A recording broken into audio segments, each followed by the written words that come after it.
తిరుపతి జిల్లా ఎస్వీయూలో చిరుత సంచారం కలకలం రేపుతోంది. ఇవాళ చీతా సెర్చ్ ఆపరేషన్ ప్రారంభించారు.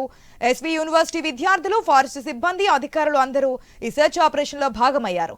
దాదాపు 200 మంది ఈ చిరుత జాడ కోసం సెర్చ్ ఆపరేషన్ లో పాల్గొంటున్నారు. చిరుతపురిని బంధించడం కోసం ఇప్పటికే 3 బోన్లను కూడా ఏర్పాటు చేశారు అటవీ శాఖ అధికారులు. ఎస్వీ యూనివర్సిటీలో కొన్ని రోజులుగా చిరుత అలజడి అక్కడి విద్యార్థులకు కంటి మీద కునుకు లేకుండా చేస్తోంది. 2 రోజుల క్రితం ఎస్వీ యూనివర్సిటీ ప్రాంగణంలోకి వచ్చిన చిరుత సునకాలను వేటాడి నోట కరుచుకుని వెళ్ళింది. ఈ ఘటనతో మరింత అప్రమత్తమయ్యారు ఫారెస్ట్ అధికారులు. ఓన్లీ ఒక చిరుతపులి అనేది తిరుగుతూ ఉన్నది తెలుస్తుంది. సో దాన్ని తరువుగా ఎక్కడ ఏ ప్రాంతంలో ఉంది తెలుసుకునే దానికోసం యూనివర్సిటీ ఉన్న ఏరియాలన్నీ కూడా ఈ రోజు యూనివర్సిటీ సిబ్బందితో, సెక్యూరిటీ సిబ్బందితో, మా సిబ్బందితో తరువుగా చెక్ చేయాలి. కరెంట్ అనేది వాళ్ళ సెల్ఫ్ డిఫెన్స్ కోసం అంతే. మూవ్ అవుతున్నారు కాబట్టి ఏమైనా పొదల నుంచి అటాక్ పాటు జరగనీయకుండా ఉండేదాని కోసం వాళ్ళ సేఫ్టీ కోసం అనేది అంతకు మించి ఆల్రెడీ చేస్తున్నాం. బోన్ కూడా పెట్టిన్నాము. సో అవి గత 2 రోజుల నుంచి మానిటర్ చేస్తాము. వాటిని కూడా తొందరగా ఇప్పుడు ప్రజెంట్ 2 పెట్టున్నాము. మనం చూస్తున్నాం తిరుపతి జిల్లా ఎస్వీయూలో చిరుతపులి సంచారం సంబంధించి గత కొన్ని రోజుల నుంచి మనం ఇన్ఫర్మేషన్ చూస్తున్నాం. అయితే ఇవాళ చీతాను పట్టుకోవడానికి సర్చ్ ఆపరేషన్ కూడా ప్రారంభించారు. దాదాపుగా 200 మంది సర్చ్ ఆపరేషన్ లో పార్టిసిపేట్ చేస్తున్నారు. పూర్తి అప్డేట్స్ మా ప్రతినిధి వర్మ ద్వారా తెలుసుకుందాం.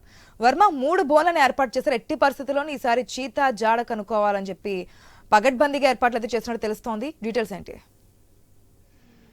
ఆశ, గత 4 రోజులకు పైగా కూడా చిరుతలు తిరుపతిలోని ఎస్వి యూనివర్సిటీ, అలాగే వేదిక్ యూనివర్సిటీ, అలాగే అక్కడే ఉన్న వెటర్నరీ యూనివర్సిటీ పరిసరాల్లో కూడా హల్చల్ చేస్తున్నాయి. దాదాపు 4 నుంచి 6 చిరుతలు ఇక్కడ సంచరిస్తున్నట్లుగా కూడా అటవీ శాఖ సిబ్బంది కూడా వాటి పాదముద్రల ఆధారంగా గుర్తించడం జరిగింది.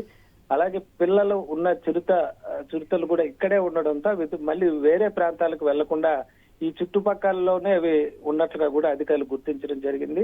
గత 4 రోజులుగా కూడా యూనివర్సిటీలో పెద్ద స్థాయిలో పలు చోట్ల ఫ్లెక్సీలు కూడా ఏర్పాటు చేసి సాయంత్రం 7 దాటితే బయటకు రావద్దని, ఉదయం 8 గంటల వరకు కూడా ఎవరో పరిసరాల్లో బయట తిరగద్దంటూ కూడా ఒక హెచ్చరిక బోర్డులు కూడా ఏర్పాటు చేసిన పరిస్థితి అయితే ఉంది. దీంతో విద్యార్థులు బయటకు రావాలంటేనే హడలిపోతున్న పరిస్థితి అయితే ఉంది. తరచూ దాదాపు ప్రతిరోజు కూడా చిరుతలు అక్కడే ఉన్న విద్యార్థులు చూస్తూ ఉన్నారు. అలాగే తమ సెల్ ఫోన్ లో కూడా బంధిస్తున్న పరిస్థితి అయితే ఉంది. అలాగే గత 2 రోజుల క్రితం కూడా ఇక్కడే ఉన్న లైబ్రరీ ఆవరణలో చిరుత వచ్చి ఒక సునకాన్ని కూడా వేటాడి చంపి తీసుకువెళ్లడంతో విద్యార్థుల్లో మరింత భయాందోళన నెలకొన్న పరిస్థితి అయితే ఉంది. దీంతో బోన్లు ఏర్పాటు చేయాలని పెద్ద ఎత్తున డిమాండ్ చేయడంతో గత 4 రోజుల క్రితమే జూ సిబ్బంది వచ్చి ఇక్కడ అటవీ సిబ్బంది బోనులు ఏర్పాటు చేశారు. ఎక్కడైతే చిరుత ఎక్కువగా తిరుగుతుందో సీసీ ఫుటేజ్ కానీ ట్రాప్ కెమెరాల ఆధారంగా గుర్తించి అక్కడ వాటి బోన్లను ఏర్పాటు చేసిన పరిస్థితి అయితే ఉంది. అయితే బోన్ ఏర్పాటు చేసి 4 రోజులు గడుస్తున్నా కూడా ఇంకా ఆ బోన్లో చిరుతలు అయితే పడటం లేదని చెప్పుకోవచ్చు. దీంతో విద్యార్థుల్లో ఈ భయాందోళన కొనసాగుతుంది. ఈ రోజు కూడా వేదిక్ యూనివర్సిటీ దగ్గర సమీపంలో చిరుతను అక్కడే ఉన్న విద్యార్థులు కూడా చూసి తమ సెల్ ఫోన్ లో కూడా వాటి చిత్రాలు కూడా తీయటం కూడా జరిగింది.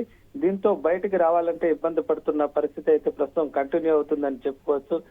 దీనికి సంబంధించి కూడా అటవీ సిబ్బంది తాజాగా ఒక 200 మందితో చిరుతల జాడలు గుర్తించేందుకు కూడా ప్రత్యేకంగా సభ్యుల బృందాన్ని కూడా ఏర్పాటు చేశారు. ఇందులో అటవీ శాఖ సిబ్బంది 50 మందితో పాటు యూనివర్సిటీ క్యాంపస్ లో ఉన్న వాలంటీర్లుగా విద్యార్థులను కూడా తీసుకొని వాళ్లకు రక్షణ పరికరాలు మిగతావి కూడా వాళ్ళకు కూడా ఇచ్చి వాళ్ళ ద్వారా కూడా చిరుతలు ఎక్కడ ఉన్నాయి అనే విషయాన్ని కోసం దాని యొక్క ఆచూకీ కోసం గాలించే ప్రయత్నం అయితే చేస్తున్న పరిస్థితి అయితే ఉంది. అయితే విద్యార్థుల్ని ఈ విధంగా చిరుతల సెర్చింగ్ లో విద్యార్థులను భాగస్వామ్యం చేయడం ప్రమాదకరం అని చెప్పి కూడా వాదన ఉన్న పరిస్థితి అయితే ఉంది.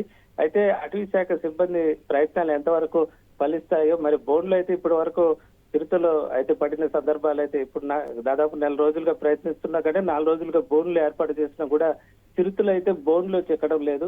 దీంతో భయాందోళన కొనసాగుతోంది. గతంలో వెటర్నరీ యూనివర్సిటీలో అయితే బోన్లు పెట్టినప్పుడు అప్పుడు చిరుతలు పడిన సందర్భాలు ఉన్నాయి కానీ ఇప్పుడైతే చిరుతలు ఇంకా వాటిని బంధించబడంతో అయితే ఆ భయాందోళన ఇంకా కొనసాగుతూనే ఉంది. ఆశ. రైట్ వర్మ.